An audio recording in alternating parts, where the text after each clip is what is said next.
যিশুর বিষয়ে যোহনের সাক্ষ্য। আর যোহনের সাক্ষ্য এই, যখন যিহুদিগণ কয়েকজন যাজক ও লেবীয়কে দিয়া জেরুসালেম হইতে তাহার কাছে এই কথা জিজ্ঞাসা করিয়া পাঠাইল, আপনি কে? তখন তিনি অস্বীকার করিলেন না। তিনি স্বীকার করিলেন যে, আমি সেই খ্রিস্ট নই। তাহারা তাহাকে জিজ্ঞাসা করিল, তবে কি আপনি কি এলিয়? তিনি বলিলেন, আমি নই। আপনি কি সেই ভাববাদী? তিনি উত্তর করিলেন, না।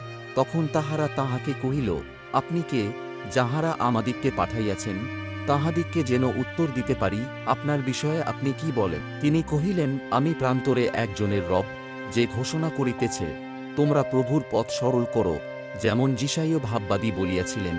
তাহারা ফরিসীগণের নিকট হইতে প্রেরিত হইয়াছিল, আর তাহারা তাহাকে জিজ্ঞাসা করিল, আপনি যদি সেই খ্রিস্ট নহেন, এলিও নহেন, সেই ভাববাদীও নহেন, তবে বাপ্তাইজ করিতেছেন কেন? আমেন।